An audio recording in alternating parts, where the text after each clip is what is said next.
Today I'm going to do nothing more than share with you a story. It's called The Story of the Two Wolves.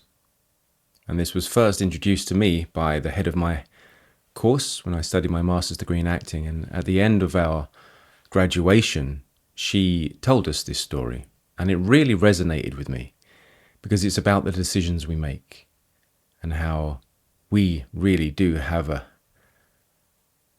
impact on our future simply by what we choose to think about and how we choose to act. There was a young Native American Navajo girl who had been having a reoccurring dream over some months, and it was very harrowing and quite scary and realistic. So she sought console from her grandfather, who was the village elder and the wise man.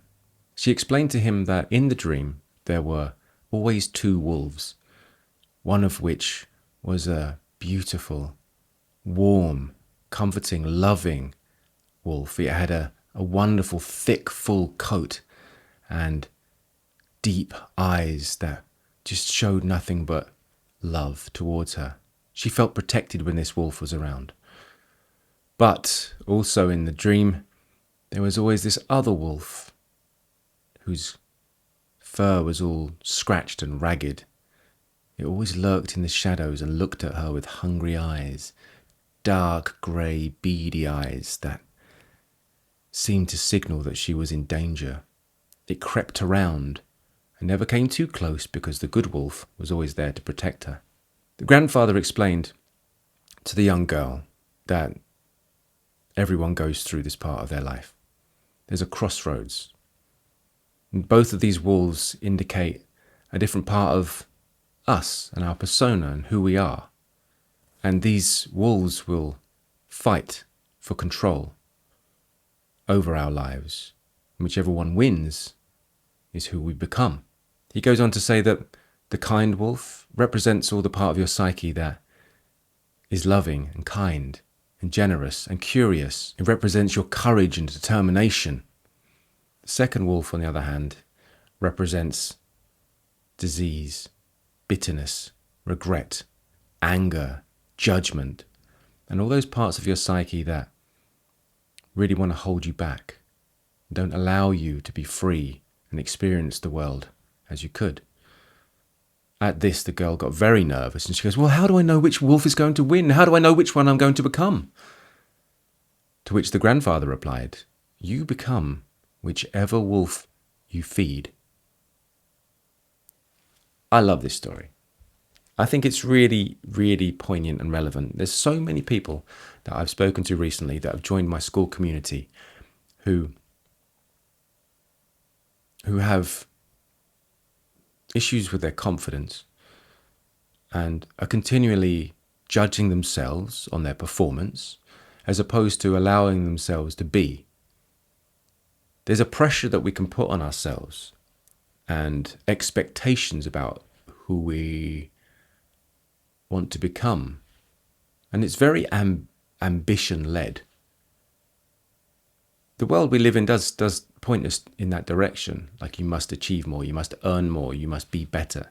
But until we give in and allow ourselves to actually flourish and look after ourselves and stay curious, we won't see the beauty in the world and we won't be able to experience life at its fullest.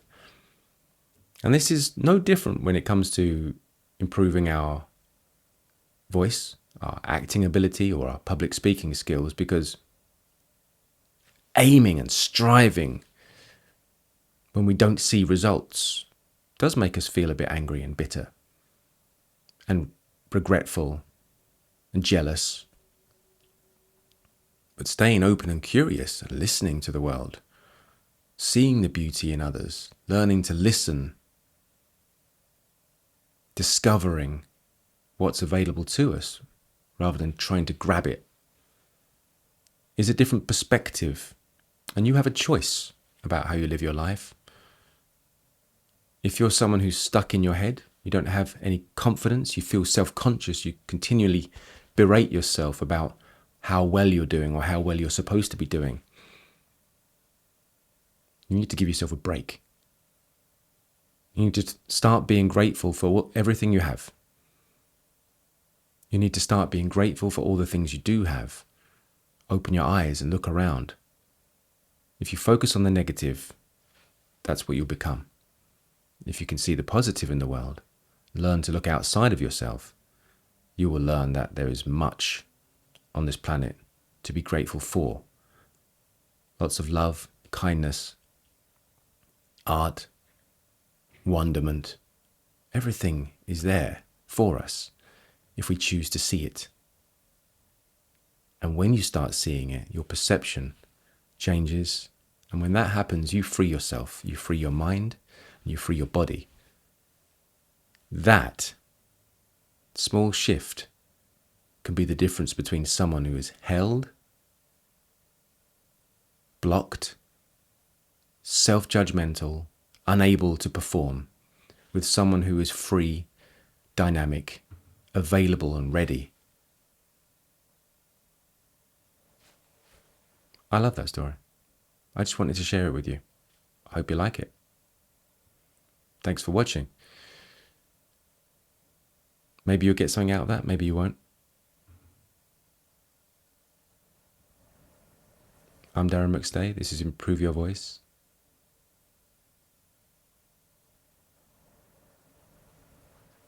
AKA Vocabilities.